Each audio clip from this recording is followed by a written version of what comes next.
Was so good to see you Smiley ji. Thank you. कैसी हो आप? काफ़ी अर्जे के बाद, काफ़ी टाइम के बाद आपको इंटरव्यू करने का मौका मिल रहा है आपके साथ, क्या कुछ कहना चाहोगे? बहुत कुछ कहना चाहूँगी और बहुत मिस किया मैंने ये सब। पर मैं ऐसा नहीं कि काम नहीं कर रही थी, मैं एक्टिंग कर रही थी, प्ले कर रही थी 1 साल के लिए। घट घट में पंछी बोलता है। कलयुग के बाद क्रूक आई, फिर उसमें स्पेशल अपीयरेंस था। ऐसे छोटे मोटे काम, एक प्ले डबल ट्रबल कॉमेडी मैंने किया था। फिर मैंने टीवी किया था, नच बलिए किया था अपने एक्स हस्बैंड के साथ। और जोधा अकबर किया था शादी से पहले। बट यू नो चीज़ें इतनी बदली हैं। हमारे टाइम पे तो, वो टाइम पे ना रील्स होती थी, ना इंस्टाग्राम, ना कुछ। तो कलयुग तो मतलब बहुत ऑर्गेनिकली चल गई थी। और आई फील अच्छा रोल मिल जाए ना, तो वो काफ़ी होता है। और तब मुझे मालूम नहीं था अपने आप को मार्केट कैसे करूँ, क्या करूँ। इस वक्त टचवुड बहुत कुछ हो रहा है और हाउस ऑफ लाइज रिलीज़ हो रही है, तो आई एम वेरी एक्साइटेड। बिल्कुल, अब हाल ही में आप जल्द ही लोगों को फिर दिखने वाली हो हाँ जी। ओटीटी पे। हाँ जी। क्या कुछ बताना चाहोगी उस सीरीज़ के बारे में, मूवी के बारे में? हाँ जी। एक्चुअली हमने अलीबाग में शूटिंग की थी। 15-20 दिन में फिल्म रैप अप की थी। यंग डायरेक्टर हैं सौमित्र। और बहुत ही मतलब संजय संजय जी थे, संजय कपूर। फिर ऋतुराज जी थे। उनसे सीखने को बहुत मिला, बहुत यंग टीम थी। और मुझे तो मज़ा आया, क्योंकि पता है यार, पहले जब कैमरा प्ले होता था ना, एक साउंड होता था, वो नहीं था। कैमराज अलग थे। और एक एड फिल्म मेकर हैं, और फिल्म मेकर है ईशान शर्मा, उन्होंने कैमरा वर्क किया। तो बहुत मज़ा आता था देखने को कि इतना नया सब हो गया है ना। अभी एक्टिंग बहुत नॉर्मल है, जैसे बहुत हम जब काम करते हैं तो एक्टिंग नहीं कर रहे हम लोग, मतलब बहुत नॉर्मल हो गया, जैसे आप और मैं अभी बात कर रहे हैं उस तरह से चीज़ें होती थी। तो बहुत अच्छा लगा। तो आपका क्या कहना है इस पे कि कहीं ना कहीं ये ओटीटी की वजह से हुआ? हाँ जी, ये ओ टी टी की का वरदान है। And I feel O T T is the next biggest thing. और अगर आप सबको देखते हो, राधिका आप्टे और इन सब को, नेटफ्लिक्स देखते हो, आप प्राइम देखते हो, तो आप जो मुद्दे उठाए जा रहे हैं वो बहुत नॉर्मल हैं। और जो जो टॉपिक्स हैं बहुत इंटरेस्टिंग हैं।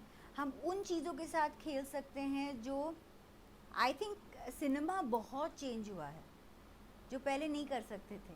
कुछ ऐसे मुद्दे भी उठा सकते हैं जो पहले नहीं उठाए जा सकते थे। हाउस ऑफ लाइफ इसके बारे में किस तरह का कॉन्सेप्ट है ये?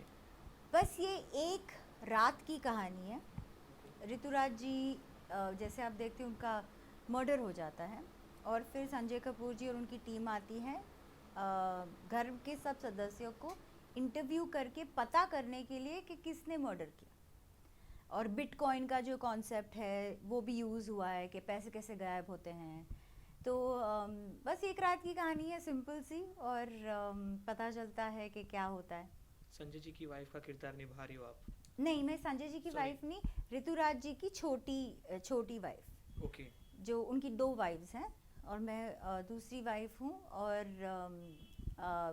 एक्चुअली मेरे उनके सीन्स बहुत कम थे, क्योंकि उनके सोलो सीन्स बहुत थे, हाँ, संजय जी के साथ। और हर सीन में बिगनिंग से सब किरदार थे, क्योंकि सबका इन्वेस्टिगेशन हो रहा है ना, सब एक रूम में हैं, तो उस तरीके का था। क्या इंटरेस्टिंग मोमेंट था सेट पे जो आप दर्शकों को बताना चाहोगे, कोई भी? भाई, सबसे इंटरेस्टिंग मोमेंट तो हमारा कोविड था। और अलीबाग की जो पंचायत है वो इतनी पर्टिकुलर है, वहाँ इतना पीस है। हर 4 दिन में पंचायत पहुँच जाती थी सेट पे देखने के लिए प्रोटोकॉल फॉलो हो रहा है या नहीं। हमारे टेस्ट होते थे हर 5 दिन में, तो बहुत सेफ्टी था सबको। एक मिनी वेकेशन था, जैसे सब हम सोशल डिस्टेंसिंग के वजह से अलग अलग विलाज में ठहरे थे। प्रोड्यूसर मिस्टर अजय गुप्ता और जो काली मूवीज़ हैं, उन्होंने हमारा बहुत ध्यान रखा। हम सबको अलग अलग गाड़ियाँ मिलती थी। कब कहीं ना कहीं हमको रोका जाता था और चेक किया जाता था। सो बहुत साफ सुथरा और बहुत जैसे हम एक बायो बबल में थे, उस तरीका का इन्वायरमेंट था। और फन तो बहुत था। मेरे को ये बात ऋतुराज जी की मैं कभी नहीं भूलूंगी। उन्होंने मुझे कहा लाइफ में ना बहुत मौके आएंगे जब आपको रोने का मौका मिलेगा, हंसने के मौके ना बहुत कम आते हैं, तो वो मौके चुरा लो। और जैसे कभी कभी मैं अपने रूम में ही बैठे रहती थी तो वो आके मुझे बुलाते थे, बोलो चल बेटा चलो सबके साथ एंजॉय करो, क्यों तुम अकेली बैठी। मैं बोलती थी कल सुबह जल्दी उठना है, तो बोलते थे तो आज तो जी लो। बिल्कुल। जब भी कोई ओटीटी पे सीरीज या मूवी आती है तो लोग काफ़ी ज़्यादा एक्साइटेड हो जाते हैं। हाँ, तो इसमें कुछ ऐसी अलग चीज़ जो अदर ओटीटी की सीरीज और मूवी में नहीं देखने को मिलेगी?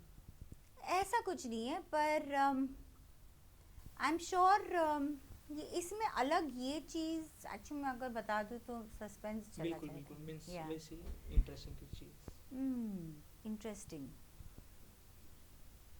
हम लोग दिन भर बहुत मेहनत करते थे और रात को ऑफ कोर्स मिल के मस्ती करते थे, और दिन की सबकी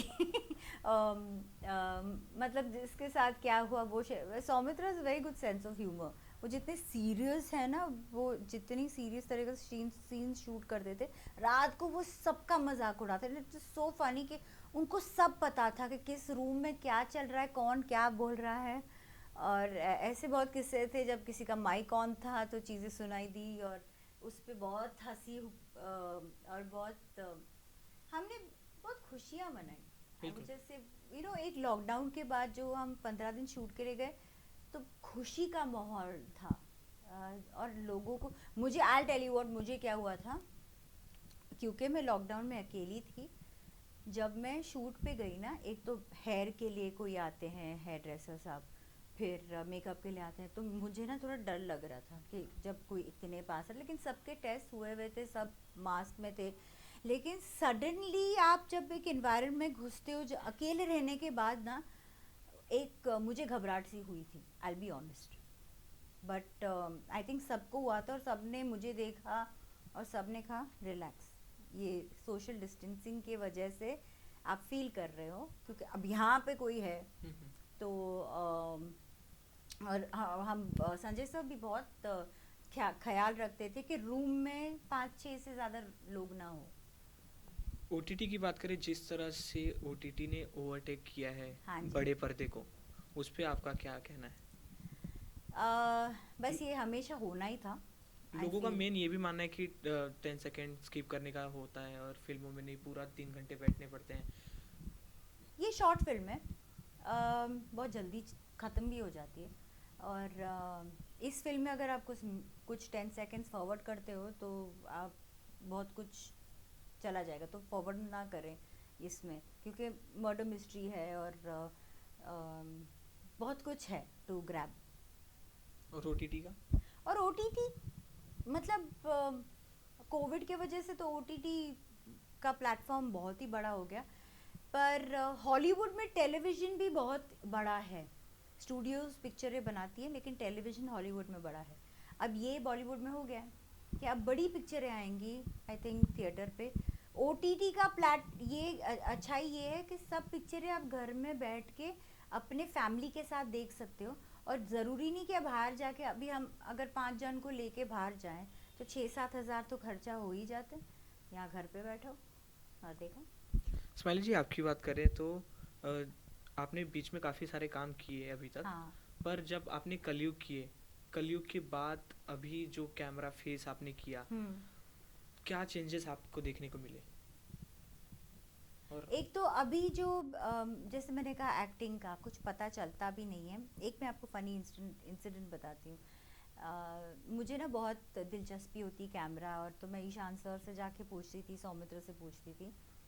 एक दिन कुछ बात हो रही थी, पैंथर आएगा, पैंथर पैंथर आने वाला है, और पैंथर से मैं ऐसे शूट करूँगा, ऐसे पैंथर आ जाएगा तो सब ठीक हो जाएंगे, सबका हो जाएगा। तो मैं खाली सुन रही थी, तो मैंने एक्चुअली सोचा कि कोई पैंथर आ रहा है, मतलब अलीबाग में है, जंगल में, क्या पता सांप पैंथर सब आ जाएगा। मैंने कहा क्या बात है, पिक्चर में पैंथर है, क्या बात है? तो मैंने कहा मुझे पैंथर के साथ फ़ोटो खींचने के। तो मैंने डायरेक्टर को बोल दिया कि पैंथर कब आ रहा है, मुझे पैंथर के साथ फ़ोटो लेना। तो तो ये जोक था सौमित्र और ईशान सर के बीच में कि स्माइली के लिए पैंथर आ रहा है, पैंथर आ रहा है तो वो फ़ोटो खींचेगी पैंथर के साथ, सब लोग पहले स्माइली खींचेगी।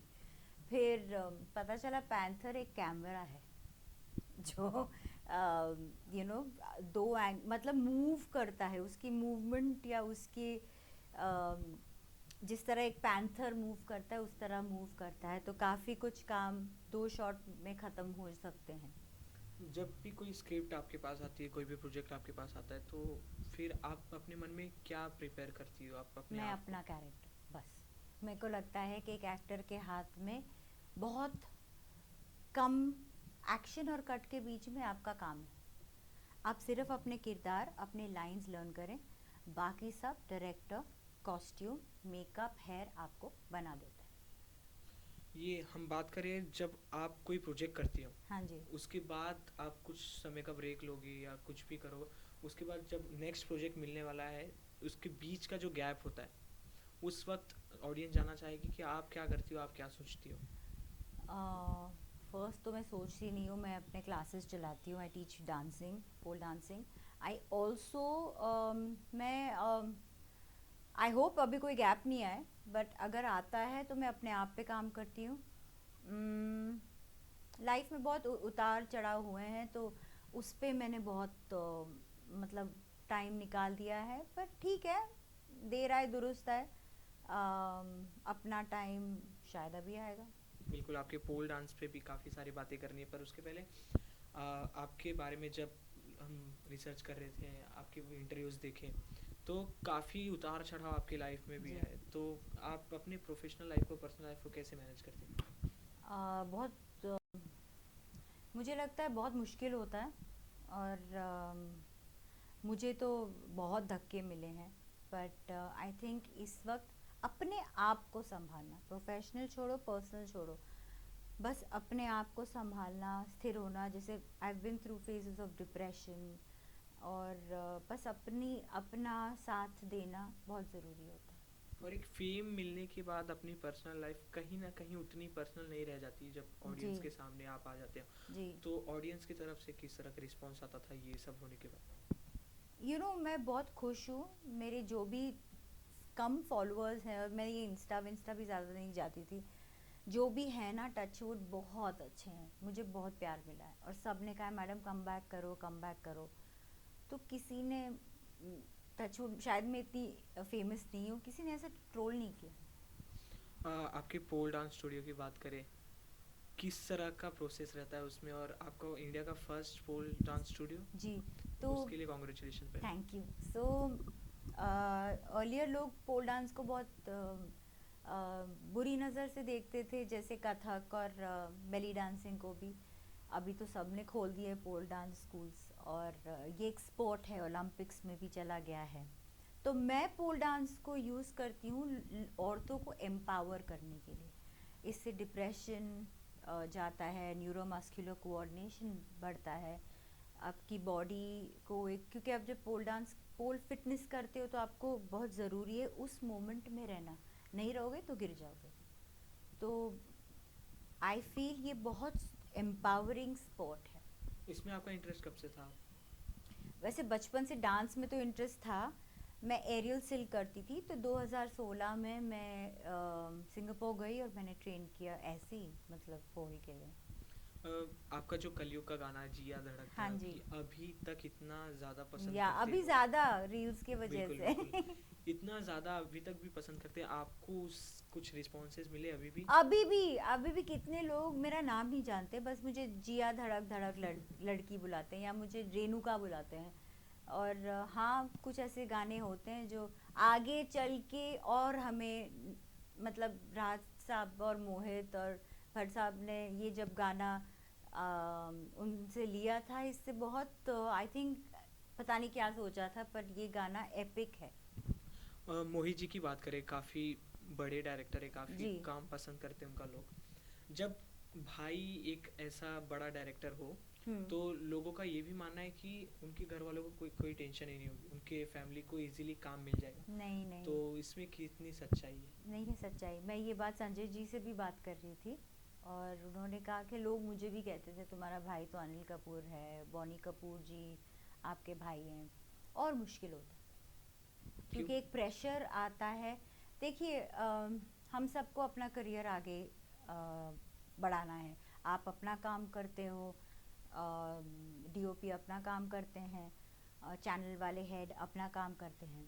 अब इसमें अगर आपको बोला जाए अपनी बहन को भी, आप थोड़ी बहुत मदद कर लोगे, फर्स्ट ब्रेक दे दोगे, लेकिन किस्मत भी तो कोई चीज़ होती है। शायद वो दिन मुझे मैं सच्ची बोलती हूँ, मैं जितना अभी अवेयर हूँ, मैं जितना अभी आप, जैसे मैं काजल से बात कर रही थी कि उन्होंने मेरा पहला इंटरव्यू किया था, कि अभी मेकअप, हेयर और लोगों से मिलना, कैसे बात करना, मार्केट कैसे करना, वो सब की नॉलेज मुझे अभी आई। और उस वक्त मोहित को भी तो अपना करियर बनाना था, और वो अपनी सब फिल्म इमरान के साथ कर रहा था, जो मेरा भाई है। मैं उनके साथ कैसे काम करती? बिल्कुल यही चीज़, इमरान हाशमी, आलिया भट्ट, महेश जी। सर और काफ़ी बड़े बड़े नाम आपके हाँ जी। रिलेशन में, तो उस हिसाब से लोग काफ़ी ज़्यादा मीन्स सोचते थे कि आप और ज़्यादा दिखोगी। तो फिर मैं आपको एक बात बताती हूँ, मैं नेपोटिज्म का ऑपोजिट हूँ, बिल्कुल उसी पे मैं आ एकदम। रहा था, नेक्स्ट कि क्वेश्चन वही था। लोग बोलते नेपोटिज्म है ना, नहीं है यार। मतलब आई डोंट नो, अगर है, मैंने तो नहीं देखा। मैं, मेरे पे आप बीती है। ज़रूरी नहीं है कि अगर आपके, और मैंने संजय जी से भी ये मैं बात कर रही थी, बॉबी डियोल को आप देख लो, उन्होंने खुद अपना आज वो आश्रम जो सीरीज था, जो एमएक्स प्लेयर पे आया था, कितना बड़ा हो गया, अब जाके उनकी ज़िंदगी शुरू हुई है एज एन एक्टर। तो ज़रूरी नहीं है कि वो टाइम पे उनको अच्छा लॉन्च भी मिला था, तो ज़रूरी नहीं है कि मतलब मैं तो नेपोटिज्म के ऑपोजिट ही हूँ, तो मैंने नहीं देखा। जो पिछले कुछ साल से नेपोटिज्म नेपोटिज्म काफ़ी ज़्यादा बढ़ गया है, मीन्स उसके बारे में बातचीत काफ़ी ज़्यादा बढ़ गई है और हाँ लोग जी। ज़्यादा उस पर फोकस करने लगे कि नेपोटिज्म इंडस्ट्री में काफ़ी ज़्यादा है। आप उस चीज़ को किस तरह से देखते हैं? देखिए, मैं तो नेपोटिज्म की ऑपोजिट की एग्जांपल हूँ, कि एक फैमिली में रह के, इतनी दिग्गज फैमिली में रह के, मुझे तो किसी ने ऐसा पुश नहीं किया। हाँ, मोहित ने किया था पहली फिल्म में, क्रुक में भी थी, आशिकी में, मैंने पोस्टर में थी। लेकिन अगर आप एक बात समझें, मतलब एक मोची अगर है और उसका लड़का होता है, तो वो क्या चाहेगा कि उसकी दुकान, उस वो लड़का थोड़ा बहुत सीख के उसकी दुकान को आगे बढ़ाए। तो मोची सबसे ज़्यादा भरोसा किस पे करेगा? अपने बेटे पे। हाँ, अगर अपना बेटा निकम्मा निकला और उसको कुछ और करना है, डांस करना है, तो फिर मोची पूछेगा ना आसपास, और पहले किसको पूछेगा? जिन बच्चों को वो जानता है अपनी फैमिली में, चाचा का बच्चा, इसका बच्चा, उसका बच्चा, कि भाई मेरी दुकान बढ़ा दे। तो वो है आई थिंक नेपोटिज्म, अगर आप उसको नेपोटिज्म बुलाना चाहते हो। मैंने नहीं देखा मैं नेपोटिज्म। और जो फिल्मी बच्चे होते हैं ना, वो एक माहौल में पले बड़े होते हैं, उनको पता होता है सेट का माहौल कैसा होता है, उनको पता होता है कि जब डायरेक्टर कुछ बोलता है उसका मतलब क्या होता है। आई थिंक, ऑफ कोर्स, लेकिन सबसे बड़े एग्जाम्पल शाहरुख खान, यूसुफ साहब, दिलीप कुमार साहब, अमिताभ बच्चन जी, सब बाहर से आए हुए हैं। और अगर अमिताभ बच्चन कर सकते हैं, तो अभिषेक बच्चन उनसे ज़्यादा नाम करवा का कमाते। बट आई फील सबकी एक जगह है, सब अपने आप में अपने टाइम पे शाइन करते हैं। इमरान सर, महेश सर, इन लोगों के साथ आपकी बॉन्डिंग कैसी है और जब आप मिलते हो तो क्या बातचीत होती इमरान से तो बहुत हम लोग मजाक बहुत करते हैं, और he is very good with health. तो अगर हेल्थ के टिप्स, डाइट टिप्स कुछ लेना है तो आप उनके पास जाइए ज़रूर। और हम ज़्यादातर पुरानी बातें करते हैं कि हमारे टाइम में कैसा था, तो 90s का टाइम, जब टीडीके होता था, ये होता था, वो होता था। भट्ट साहब से बहुत दिन से मिली नहीं हूँ, और मैंने सुना है वो अपनी हेल्थ का बहुत ध्यान रख रहे हैं। और बाकी बस यही है कि फैमिली ज़्यादा मिलती नहीं है, मतलब हम अभी सब अपने अपनी लाइफ में बिजी हैं। है? इस इंडस्ट्री में आने के लिए लड़कियों को काफ़ी कुछ फेस करना पड़ता है, ऐसा कहा जाता है। हम्म। मीन्स उनको काफ़ी ज़बरदस्ती ये सब देखना पड़ता है। हम्म। इसमें कितनी सच्चाई है, आप आपके थ्रू अगर ऑडियंस को बताना चाहो तो? मेरे को कभी कुछ टचवुड फेस ही नहीं करना पड़ा, बट मैं ये कह सकती हूँ कि सिर्फ इस इंडस्ट्री में नहीं, हर इंडस्ट्री में। आप अगर एयरलाइंस में जाओगे तो आप देखोगे कि एयर होस्टेसेस को भी काफ़ी कुछ फेस करना पड़ता है। आप कॉल सेंटर में चले जाओ, देख लो क्या हो रहा है, वहाँ की लड़कियाँ तो गॉड ब्लेस देम। आप कहीं पे भी चले जाओ, ट्रैवल्स एंड टूर्स में या कॉर्पोरेट्स में, तो मेरे को लगता है इंडस्ट्री की क्या बात है कि सब दिख के आता है। हम बस बैठे हुए हैं इधर, हमारी लाइफ खुली है, आप देख लो। लेकिन ये अगर आप बोल रहे हो मी टू मूवमेंट या जो भी है, ये हर इंडस्ट्री में। तो इस इंटरव्यू के थ्रू जो आप लोग आपको देख रहे हैं, आपको पसंद करें, इस चीज़ के बारे में उन लोग को कुछ बताना चाहोगे? बस मैं ये बताना चाहूँगी कि अपने आप को इतना स्ट्रांग बनाओ, अपने आप को, आपकी जो कला और आपकी जो स्ट्रेंथ होनी चाहिए, और आपकी जो हार्ड वर्क और लोगों से मिलने की पीआर रिलेशंस मार्केटिंग की जो स्ट्रैटेजी अब होती है, अब तो लड़की हमारे लिए बहुत काम आ गया। तो या जस्ट वर्क हार्ड। आपकी वो आशिकी वाले पोस्टर का कोई किस्सा किस्सा बताना चाहोगे, क्योंकि आप उसमें हो? आई थिंक ने एक टैलेंट राउंड अनाउंस किया था, तो लड़की लड़का तो थे नहीं कुछ, तो उन्होंने कहा था चलो पोस्टर शूट कर लेते हैं, तो मुझे बुलाया, स्माइली आ जाओ, एक पोस्टर शूट करना है, एक लड़के को बुलाया और शूट कर लिया। तो बस वही था। लास्टली अपने फिल्म के बारे में ऑडियंस को क्या कहना चाहोगे? बस यही कहना चाहूँगी कि Z5 पे 31st हाउस ऑफ लाइज आ रही है, छोटी फिल्म है। बस मैं कम बैक कर रही हूँ, संजय जी हैं, ऋतुराज जी हैं, आप ज़रूर देखिए आप। और इतनी कुछ मतलब हम ये नहीं कह रहे कि हमने बहुत बड़ी बड़ी फिल्म बनाई है, बस ये है कि एंटरटेनिंग है। और आई एम श्योर कि कोई पार्ट ऐसा नहीं होगा जो आपको फॉरवर्ड करना पड़ेगा। आगे कहाँ देखेंगे आपको? कुछ O T T, anything in o pipeline? T T, O T T, O T T. I would like to do lot work on O T T. Thank you so much. Thank you.